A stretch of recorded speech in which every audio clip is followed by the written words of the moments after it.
Potential summer moves next on this edition of Locked On Capitals. Your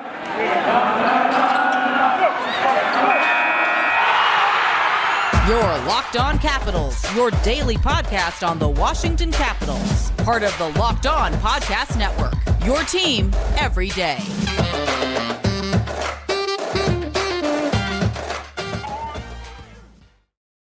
Well, hello and welcome into this edition of Locked On Capitals. I'm so glad you decided to join me today. As always, this podcast is free and available on all the major platforms. And I want to thank you for making this your first listen or view of the day. Yes, this podcast is also available in video form, so head on over to YouTube and check it out. My name is Dan Holme. You can find me on Twitter. It's at DanCaps218. You can find the show on Twitter. It's at Locked On Caps. So in this edition of Locked On Capitals, we have the guys from the What the Puck podcast back on the show as we talk about the net-minding situation with the Capitals. Is there any moves that we think that could take place there?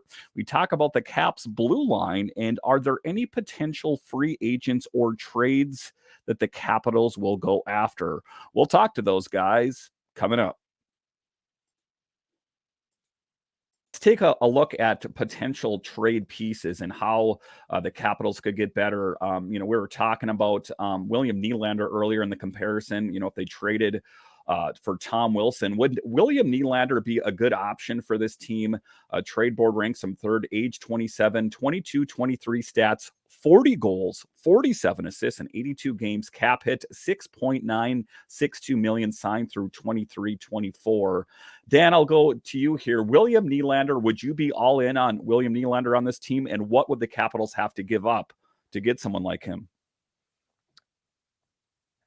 Would I be in on him coming? Yeah, because this team was what, like 20th or worse in goal scoring? Yeah, we need goals, and he scores them. And apparently no one else on the Capitals does. So I would definitely be for him, but it depends on what you're going to give up. If they're like, we want, I don't know, Iorio and LaPierre and a first round pick, we'll see ourselves out. Like, that's definitely not happening. But if they, because Toronto is just such a wild card right now in terms of what are they going to do next. And it's to me, Toronto is such a strange hockey market because they always have to win now, but it's almost like, it's like being a Commanders fan here in DC. Where you're just like, can everybody calm down and let's take a breath and see what we need to do next? Like, Toronto's just, everything is so high strung. And so I almost wonder, like, can we send them Kuznetsov and like a pick, a high pick, and say, hey, look, we want to win now. Here's Kuznetsov and a next year's first round pick, or next year's this year's second round pick, or something along those lines. I haven't looked at the draft in terms of what we actually have. But can we make a move like that, knowing potentially Kuznetsov wants out? Allegedly, he said, he's wanted out for 2 years. If Toronto's going to do something crazy, and sounds like they want to shake up their roster a bit, would they be interested in making that kind of move in terms of bringing him in? Would they be interested in taking in? I don't like the Wilson for Nylander move 1-to-1 or anything like that, because I think what they get in goal scoring, they lose in physicality, and I don't think it's a good enough, because it hurts them in the long run in terms of the physicality aspect. But if they're, if the Caps want to bring him in and they're willing to give up someone like Kuznetsov, Mantha's not going to be enough. I don't think they'd take Mantha in a first round pick for him. Maybe, I don't know. It's up to them, obviously. But I think it's something where, they have a good amount of young defensemen. If they want to shake up the blue line, then you have an opportunity there to potentially make a move. So I'm all in on Nylander, but I got to know what it costs first. I think they would have to give up a ton for him. I'm saying a big name player, and I don't even know if it's Kuznetsov. Everyone knows what kind of player he is. He has the potential of being really great, but he's very hot and cold, hot and cold, hot and cold. And I think that other people are going to see that as well. So I would think it would be someone big, like maybe a bigger piece on the team, plus, a LaPierre or a Connor McMichael, something of great value like that. Another player that I've heard talked about a little bit more, I saw it in The Athletic, also Sammy Silver from the Hockey News, is DeBrincat, which is a bit intriguing for me as well. We know that he went from the Blackhawks to the Senators, and it doesn't seem like he has a home there. Age 25, his 22-23 stats, 27 goals, 39 assists in 82 games, signed through restricted free agent with arbitration rights. In his first season in Ottawa, DeBrincat saw a drop in goals to 27 from 41. Brandon, what do you think about it? Would you be all in on DeBrincat, or do you kind of see his trajectory going in a downward direction? I mean, all the numbers that you have right there that you just read off, all of that makes sense, and that would be a good fit for the Capitals. But I don't know if I would be all in, just because, like Dan said, I don't know what we would be willing to give up. The Caps are in such a weird space right now because Ovechkin's days as a Capital, they are numbered. We do have an end date, with that contract. So this team needs to be in a win now type of mentality. However, you also have to think about the days after Ovechkin. So you do need that young talent. You can't trade away all of these guys that you are banking on to be the future, in hopes that, you'll be able to get guys later on down the road because you got to win now. So again, I think it really is, what are you willing to give up? And they, like you said earlier in the show, everybody knows the value of these players that we have on the team. And a couple of years ago, that value probably was a lot higher. You're going to have to give up more to get a player like that. But the Capitals also, at the same time, I will say, they like players that are on that, on that downward trajectory almost, because then we kind of lift them up. We just saw it last year with Sonny Milano. Yeah, it's an interesting thing, just taking a look at sometimes the players, their ability to find diamonds in the rough, like you were talking about there. So Brett Conley also comes to mind there, as well as a guy that came here kind of unknown for the most part, killed it here, subsequently went on from here. I believe he went to the Panthers, and then he kind of just disappeared into obscurity there. So another player that's interesting for me, and I'm hearing more and more talk about this, is, do the Capitals try and bring Dmitry Orlov back? We hear all the time this team wants to get younger, they want to get faster. And are we trying to bring Dmitry Orlov back for sentimental reasons because, he gives us all warm, fuzzy feelings because we're Caps fans? Or are we just trying to retread a tire that we should just say, you had a great time here, let's move on from him? Because you take a look at it, Boston said they have no desire to bring him back. Orlov said he sounds like he might be interested in coming back, but he wants a 7-year deal. Last time, Brian Maclellan said a 3-year deal. Dan, should the Caps try bringing Dmitry Orlov back to the district? For me, that's a no. I think, like McClellan's been saying, they need to get younger. And when you sign a guy who is 31 years old, that's the opposite direction. Like, we talk about like 31 years old is that old. In sports, yes. In the real world, very much not. But the reality is they need to get younger. And they have a blue line right now that is more or less set, barring anything crazy happening. Like, I don't see, a little depth would probably be nice. I think you want your 7th defenseman, not to be Matt Irwin, but you want someone that can come in and fill in if someone gets hurt right before a game and you're not necessarily able to bring someone in from Hershey. So you need someone there, but you don't want that to be a young guy. Orlov, to me, he's going to cost too much. He's going to want too many years. And I think the team needs to move on from what they have been doing if they really want to get better. I don't think it's just bringing in a new head coach and being like, we're going to be great. Like, that's just not going to happen. You have holes in your lineup. And defense, for me, is not one of them. Like, if there's a part of this team besides goaltending I'm not worried about, it's the defense. I think outside the forwards is really where this team should be focused this offseason. Also signing Martin Favre to a longer-term deal. But after that, they need to focus on the forwards. And I think money is to be spent there. And I don't think you can waste it on bringing in a guy. Orlov's a good player. Don't get me wrong. I just don't think he's the player they need right now, considering what he's going to cost.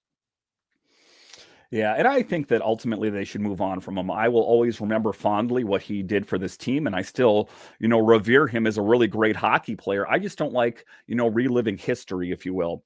So let's switch topics here a little bit and talk about the draft. The Caps are number 8, and I got to admit, when I was watching the draft lottery, there was a % chance that the Capitals could land Connor Bedard. As it turns out, it looks like he's going to be headed to the Windy City, and I wish nothing but the best for the Blackhawks going forward. But I did this in yesterday's show where I talked about a potential person in Matvei Mishkov, the best Russian player to come out of Russia since Alex Ovechkin and Evgeny Malkin.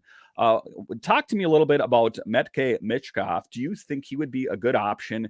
There are, a bit of a downside to him, as he won't be available for a couple years because he's under contract in the KHL. Talk to me a little bit about him, or is there another player out there that you think the Capitals should be eyeing? I'll talk to Brandon on this one. Sure. Well, I mean, you got to. That would be a good pick just because, the Capitals are so Russian friendly, I guess you could say. You do have the face of, Russian hockey, Alex Ovechkin, on your team. I'm sure he would love to get a new Russian player underneath his wing, kind of show him the ropes. We saw that when Yevgeny Kuznetsov came to town. He was staying at Ovi's place for a couple weeks or so. So they were getting to know each other. So I can see that happening. But we do have another rookie coming in potentially from last year whose name is going to take up, from shoulder to shoulder on his back. He's going to be in the U.S. Coming up. But if you did watch the U18 tournament recently on the NHL Network, there were a lot of great talents, especially from the USA team that were on there. There's one guy that we brought up on the show a couple weeks ago, Dan, whose name escapes me right now. I think he was projected to go around like the 15th or 16th, but there's also, guys like Will Smith from the US team. There's a lot of homegrown talent, if you want to call it that, from the US here that could definitely fit in with the Capitals very well, in a couple years down the road, because even at number 8, I don't think it's somebody that's going to make an immediate impact on the team.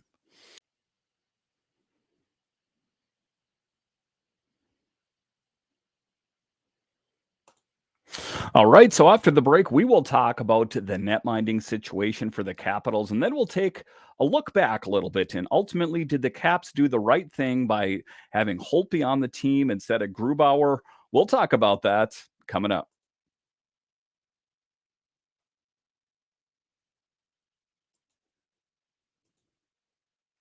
Today's episode is brought to you by a product I use literally every day, AG1 by Athletic Greens. Maybe you're like me and you want to eat healthy and eat well, but it's always easier said than done.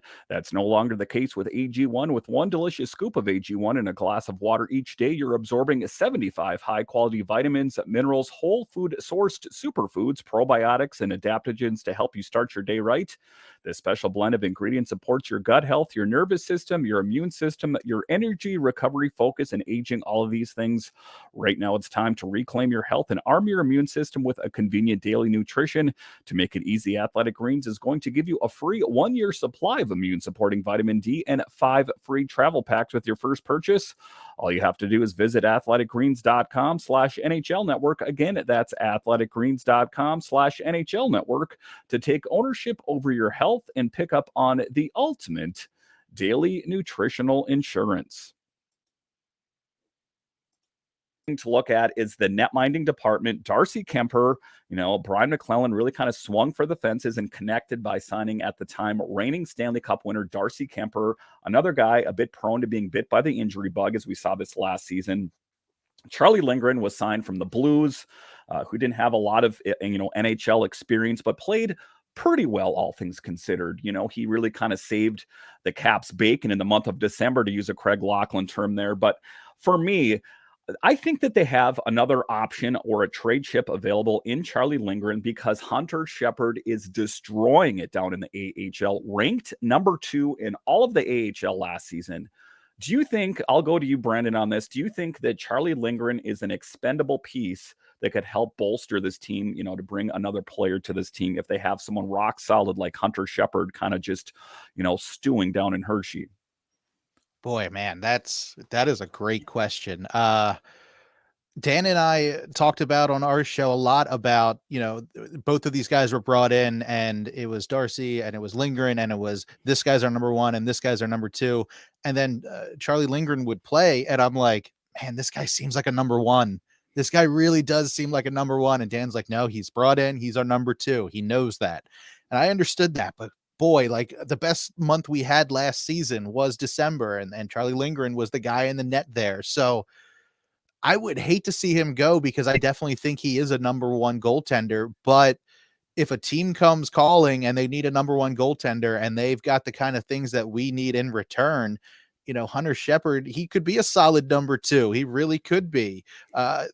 Absolutely. Charlie Lindgren absolutely could be some trade bait. And I think he's done fantastic. Nobody knew who Charlie Lindgren was before last season, but he came in and he really did prove himself. I really was saying in December, I'm like, this might be a 1A, 1B type of scenario, and we just got out of that, and it was terrible. Let's not do that again. But Lindgren was fantastic. He is fantastic. I mean, with the right trade bait, absolutely. Charlie Lindgren could hit the road. He could be a number one anywhere else in this league. He is a great goaltender. And taking a look at it, it's an interesting position for the Bears and ergo the Capitals is that Fucale and Hunter Shepard are both unrestricted free agents at the end of the year. Some people were tweeting me that they've heard rumblings that Fucale might be headed to the KHL. As we know, there is a plethora of talent down in Hershey and the Stingrays and Garen Bjorklund and Mitchell Gibson. And there's just a lot of different options there, that maybe not all NHL ready or AHL ready, but a lot of different options out there. An interesting thing at the netminding position, if we take a look at it, Phoenix Copley for the longest time was trying to find a spot on this team. He would get his opportunity and then it was dashed. And guess what? He went out to the Kings and killed it out there kind of unsuspectingly. I didn't really see that happening, but it's interesting that goalies that move out of Washington really do a good job. Take a look at Vanacek out in New Jersey and Ilya Samsonov, so. But then you take a look at Grubauer. So it's an interesting thing how sometimes just changing a zip code can make a big difference. Dan, what is it for you that sometimes these goalies don't find any traction in DC, but then they go on to other teams and destroy it? Well, I think to some extent the guys that were here in the past, when you look at Grubauer, they had someone in front of them that was the number one that was established. And it didn't make a lot of sense for the Caps to move on from Holtby at that time to give Grubauer the spot. Although they did to an extent in the cup run because Grubauer started the first 2 games against Columbus. And so I think part of the issue has been that in regards to Grubauer, in regards to Copley, there have been guys that at that time were playing better. Their stats were better. They had the contract. They were there. In terms of the gentleman from last year with Samsonov and Vanacek, I think to extent Vanacek's just on a better team now, which certainly has helped him out. And then sometimes it could just be a different environment, different coaching staff. It just fits better with that particular player's learning style. There's a possibility, when you have your goalie coach, we saw someone like Holtby. He had, I believe, a couple different goalie coaches when he was with the Caps. Mitch Korn was the big one, yeah. Yeah, and when he worked with Mitch Korn, that kind of helped him like switch, And so I think that could be some of the issue. It depends on the team, the defense in front of them, even the forwards in front of them, the coaching. Maybe they like warmer weather. I don't know. I mean, it could be those kind of things. Just it's where you're comfortable. It's who you're comfortable with, and is the coach you're working with teaching you in a way that makes sense or teaching you in a way that actually clicks with you. I think Copley was kind of, he came here, he was here, he went to St. Louis, right? And then came back, which I always thought was kind of cool. And then, so then you have him give this opportunity, but they've got guys in front of him that are just more established. Made sense for him to go out there and I didn't think Vanacek and Samsonov were both leaving that last season. That was crazy. But it worked out well for both of them, and I'm happy for them. And it's worked out well for the Caps because we have 2 goalies that were doing very well for us when they're healthy.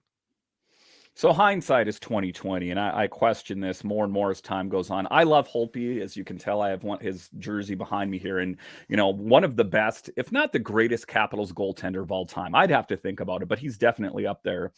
But given the fact that he is no longer even playing hockey, did the Capitals make the wrong decision? Should they have gone with Grubauer instead? Brandon, do you think that that would have been a better option? We won't even be talking about Darcy Kemper necessarily. We'd have Grubauer, Gruby killing it. What do you think? Holtby, the save in Vegas. I mean, that's all you got to say. The save in Vegas. That guy secured his job as long as he wanted to have it in Washington. So I think Holtby, he's a Stanley Cup champion. He made that save. He made some crazy saves beforehand, when he was still bouncing between Hershey and the Capitals. There was no way, that you were just gonna to let him go right after that. I mean, yeah, Grubauer, fantastic talent, absolutely. Without him, we wouldn't be a Stanley Cup champion team either. But Holtby solidified himself as the goaltender, as the guy after that. I mean, there was no way that you were going to move on from him. And I know I don't think he's playing at the moment, or I don't think he's signed anywhere. I assume if his playing days are over, he's going to be a guy that you're going to see on Caps broadcasts next season or the season after, and you're going to see him in a suit, doing play-by-play at some point. Yeah, just a real easy guy to like. I've never met him in person, but just if he's anything like he is on television, just seems like a really great person. So let's. All right, so coming up after the break, we will talk about the Caps blue line. What changes are going to be made? Brian Maclellan said that he wants to address the blue line, but what changes can be made when most of the blue line is under contract? We'll talk about that coming up. All right, welcome back into this edition of Locked On Capitals, part of the Locked On Podcast Network, your team every day. Make sure and subscribe or follow Locked On Capitals on your podcatcher of choice. I have a lot of great guests lined up for you this summer. Not to mention, I have you guys covered when it comes to the draft and free agency. So make sure and subscribe to Locked On Capitals wherever you find your podcasts and on YouTube. Let's talk about the defense, the blue line. And one of the things that Mac said also is he wants to address the blue line. But as I look at it, pretty much all of the blue line is under contract. Faravari, Sandin, Alexiev, Carlson, Gabriel Carlson, Lucas Johansson, right side, John Carlson, Nick Jensen, Trevor Van Riemsdyk, and Vinny Iorio if he comes up. So just taking a look at it, other than Irwin, there aren't really any spots open on the blue line. So do you see if they're going to address the blue line that they're going to have to trade some of these guys out, or what did you read into that? I mean, I'm going to think that addressing the blue line just potentially means bringing some guys up from Hershey and addressing it that way. But I think addressing the blue line, maybe you would, you're going to have to re-sign Martin Fehervary. I think he's a restricted free agent at the moment, but get that deal done as quickly as you can. And they just signed Alex Alexiev just a couple weeks ago. So I think you're addressing it that way, given the fact that you're signing Alexiev, you still have John Carlson, you've added in some other players, and Fehervary, I think he's like your only guy that is sitting out there. I don't know why. An RFA, but yeah, I know what you're talking about. Yeah. He's the only guy that's kind of sitting out there. Just sign him up. Don't worry about him getting, unrestricted down the road. Just sign that up now. Matt Irwin leaving the team. I mean, I don't think anyone, no offense to Matt Irwin, but I don't think anyone's really going to be shedding a tear to see him kind of head away from the team. I think everybody saw more Matt Irwin than anybody, even the coaches, were probably expecting to see this past season. Yeah, so I mean, I'm overall, I was pretty happy with the Caps blue line. If you took a look at it, even when John Carlson got injured, Gustafsson stepped up. Of course, he has moved on, but then Trevor Van Riemsdyk stepped up. So all in all, I wasn't too upset with how the blue line played. It would have been interesting to see how the Caps would have fared had John Carlson, who eats up a lot of minutes for the Capitals on the blue line, how they would have played. But I'm interested to see how Vinny Iorio, what his future is. I know he's still a bit of a younger man, but he seems to be doing really well down in Hershey. When do you see, Dan, Vinny Iorio being ready to play on the big team, the Capitals? I feel like he's the guy that's getting the first call up next season, assuming, of course, he's playing well in Hershey next year. But if he's playing well in Hershey and someone has a knock on wood, a minor injury, but something going on, given this past season, someone's gotten hurt and they need to call someone up, I think Iorio is probably the first guy that's coming up. I think it makes a lot of sense. You give him a couple opportunities, he comes up, he gets some minutes, not a ton. Third pairing defenseman. If he does well, you're giving him a little bit more. I mean, you still got to re-sign Sandin at some point before the end of next season. He'll be an RFA as well. But I would imagine that there's going to be contract talks with him starting at some point before either the beginning of next season or during next season, if not by the end. But you just re-signed Jensen, Van Riemsdyk, and Brandon talked about Alexiev. I don't really know where Iorio fits in, barring an injury, because you don't want to sign those guys and then trade them. I mean, that sends a message to the rest of the league in terms of like, our contracts don't actually mean anything. We don't necessarily want you here. We're just going to give you this money and then, you're just trade pieces for us. And so I think letting him get a little bit more time in Hershey, let him cook a little bit longer, give him some minutes, see what he's got. If it turns out he's not ready yet, you're good. You don't have to worry about it. If it turns out he is ready, then you have a good problem on your hands in terms of finding a way to get him more minutes And at some point, then you potentially can move one of those guys out, whether it's they're not working or you need the cap space, whatever the case may be. You can move one of them out, and now you've got your spot for him. And we should say the Hershey Bears are still playing at the moment. Go Bears. Yeah, and the Bears are killing it. It's just a bright spot, if you will. The Capitals didn't have the outlook that they were looking for, but the Hershey Bears are crushing it. Another guy on the blue line that's kind of a question mark, a guy that we hear about every year, is Lucas Johansson.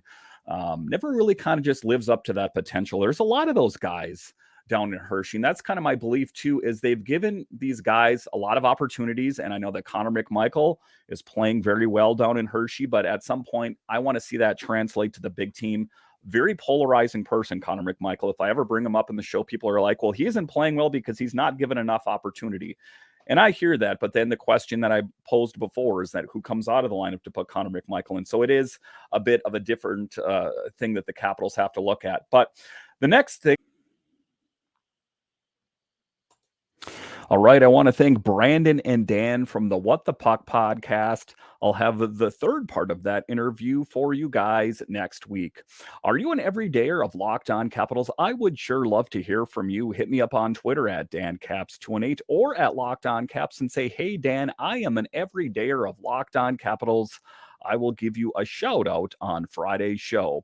If you're a fan of other DC sports, well, Locked On has you covered, as we have podcasts for Locked On Nationals, Wizards, and Commanders. So no matter what DC sports you're watching or listening to, Locked On Capitals has got you covered. All right, my name is Dan Holtby of Locked On Capitals, part of the Locked On Podcast Network, your team every day. And I'll talk to you again next time.